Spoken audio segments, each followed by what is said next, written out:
முதல் வாசகம். திருத்தூதர் பேதுரு எழுதிய முதல் திருமுகத்திலிருந்து வாசகம். நம் ஆண்டவர் இயேசு கிறிஸ்துவின் கடவுளும் தந்தையுமானவர் போற்றி. அவர் தம் பேரிரக்கத்தின்படி இறந்த இயேசு கிறிஸ்துவை உயிர்த்தெழச் செய்து நமக்கு புது பிறப்பு அளித்துள்ளார். இவ்வாறு குன்றா எதிர்நோக்குடன் நாம் வாழ்கிறோம். அழியாத மாசற்ற ஒழியாத உரிமை பேரும் உங்களுக்கென விண்ணுலகில் வைக்கப்பட்டுள்ளது. நீங்கள் கொண்டுள்ள நம்பிக்கையின் வழியாய் மீட்புக்காக கடவுளுடைய வல்லமையால் பாதுகாக்கப்பட்டு வருகிறீர்கள். இம்மீட்பு இறுதி காலத்தில் வெளிப்பட ஆயத்தமாயுள்ளது. இப்போது சிறிது காலம் நீங்கள் பல்வகை சோதனைகளால் துயுற வேண்டியிருப்பினும் அந்நாளிலே பேருவகை கொள்வீர்கள். அழியக்கூடிய பொன் நெருப்பினால் புடமிடப்படுகிறது. அதைவிட விலையுயர்ந்த உங்கள் நம்பிக்கையும் மெய்ப்பிக்கப்படவே துயருறுகிறீர்கள். இயேசு கிறிஸ்து வெளிப்படும் போது அந்நம்பிக்கை உங்களுக்கு புகழும் மாண்பும் பெருமையும் தருவதாய் விளங்கும். நீங்கள் அவரை பார்த்ததில்லை, எனினும் அவர் மீது அன்பு செலுத்துகிறீர்கள். இப்பொழுதும் நீங்கள் அவரை கண்டதில்லை, எனினும் நம்பிக்கை கொண்டு சொல்லொன்னா ஒப்பற்ற மகிழ்ச்சி அடைந்து பேருவகை கொள்கிறீர்கள். இவ்வாறு உங்கள் நம்பிக்கையின் குறிக்கோளான ஆன்ம மீட்பையும் பெறுகிறீர்கள். இது ஆண்டவர் வழங்கும் அருள் வாக்கு. புனித மாற்கு எழுதிய நற்செய்தியிலிருந்து வாசகம். அதிகாரம் 10, இறைவசனங்கள் 17 தொடக்கம் 27 முடிய. அக்காலத்தில் இயேசு புறப்பட்டு சென்று கொண்டிருந்த போது வழியில் ஒருவர் அவரிடம் ஓடிவந்து முழந்தாள் படியிட்டு, நல்ல போதகரே, நிலைவாழ்வை உரிமையாக்கிக் கொள்ள நான் என்ன செய்ய வேண்டும் என்று அவரை கேட்டார். அதற்கு இயேசு அவரிடம், நான் நல்லவன் என ஏன் சொல்கிறீர்? கடவுள் ஒருவரைத் தவிர நல்லவர் எவரும் இல்லையே. உமக்கு கட்டளைகள் தெரியுமல்லவா? கொலை செய்யாதே, விபசாரம் செய்யாதே, களவு செய்யாதே, பொய்சான்று சொல்லாதே, வஞ்சித்து பறிக்காதே, உன் தாய் தந்தையை மதித்து நட என்றார். அவர் இயேசுவிடம், போதகரே, இவை அனைத்தையும் நான் என் இளமையிலிருந்தே கடைப்பிடித்து வந்துள்ளேன் என்று கூறினார்.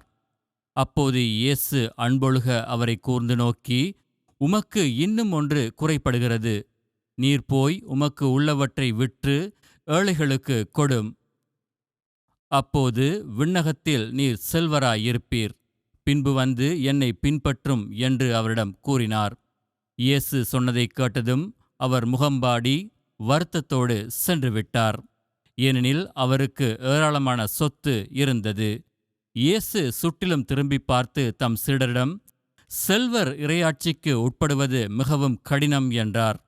சீடர்கள் அவர் சொன்னதைக் கேட்டு திகைப்புக்கு உள்ளானார்கள்.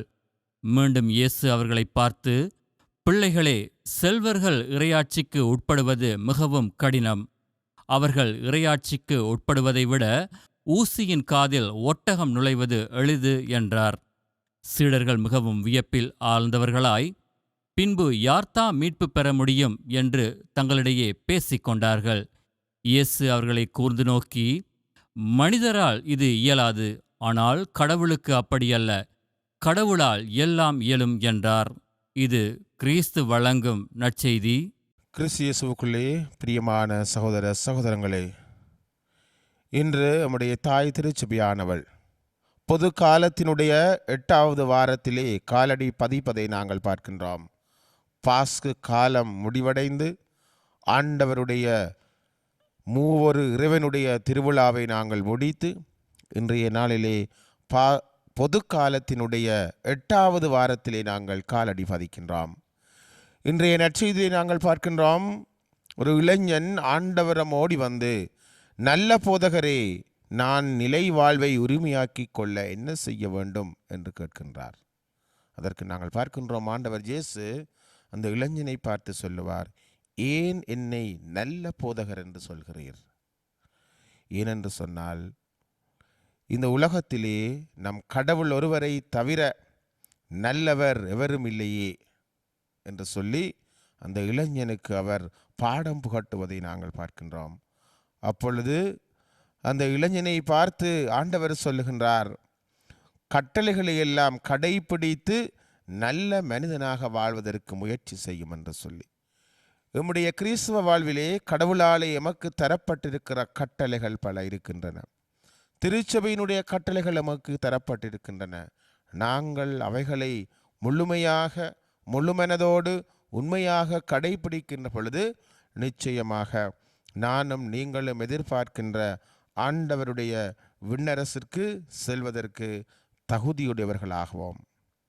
ஆகவேதான் எங்களுடைய வாழ்விலே நாங்கள் பல சமயங்களிலே இந்த கடவுளுடைய கட்டளைகளையும் நம்முடைய திருச்சபையினுடைய கட்டளைகளையும் நாங்கள் வெறுமனே புத்தகத்திலே எழுதப்பட்டிருக்கின்ற கட்டளைகளாக நாங்கள் வைத்திருக்கிறோமே தவிர அவைகளை எம்முடைய வாழ்விலே செயற்படுத்துவதற்கு நாங்கள் பல தடவைகளிலே தவறி இருக்கின்றோம். நாங்கள் பார்க்கின்றோம் 10 கட்டளைகளிலே முதலாவது ஒரே இறைவனை முழு மனதினுடனே ஆராதிப்பாயாக என்பதும், திருச்சபையினுடைய முதலாவது கட்டளைகளிலே நாங்கள் பார்க்கின்றோம் ஞாயிற்றுக்கிழமைகளிலும் கடன் திருநாட்களிலும் முழுமையாக திருப்பலியிலே பங்கு பெற்றுவது என்பதும் நாங்கள் கடைபிடிக்க வேண்டியதாக இருக்கின்றது. ஏனைய கட்டளைகளையும் நாங்கள் கடைபிடிக்க வேண்டும். இருந்தாலும் நாங்கள் ஒரே இறைவனை அன்பு செய்கின்ற பொழுது, ஒரே இறைவனை நாங்கள் முழுமையாக ஏற்றுக்கொள்ளுகின்ற பொழுது, ஒரே இறைவனுக்கு நாங்கள் வழிபாடு வணக்கம் செலுத்துகின்ற பொழுது, மேலுமாக நாங்கள் ஞாயிற்றுக்கிழமைகளிலும் கடன் திருநாட்களிலும் முழுமையான திருப்பலியிலே பங்கு கொண்டு நாங்கள் இறைவனோடு ஒன்றிப்பதற்கு, இறைவனோடு ஒப்புரவாகுவதற்கு நாங்கள் இடம் கொடுக்கின்ற பொழுது நிச்சயமாக ஏனைய கட்டளைகளையும் நாங்கள் எங்களுடைய வாழ்விலே கடைபிடிப்போம் என்பதில் ஐயம் இருக்காது. ஆகவே இந்த இளைஞன் ஆண்டவரை பார்த்து நல்ல போதகரே என்று சொன்னது போல நானும் நீங்களும் நம்முடைய வாழ்விலே நம் ஆண்டவரை நல்ல போதகராக ஏற்றுக்கொண்டு கடவுள் நமக்கு அளித்திருக்கின்ற கட்டளைகளை நாங்கள் கடைபிடித்து ஒரே இறைவன் என்னுடைய வாழ்விலே இருக்கிறார் என்பதை விசுவசித்து நாங்கள் நம்முடைய கிறிஸ்துவ விசுவாசத்தை கட்டி காக்கின்றவர்களாக வாழ இன்றைய நாளிலே வரம் கேட்டு மன்றாடுவோம். ஆமேன்.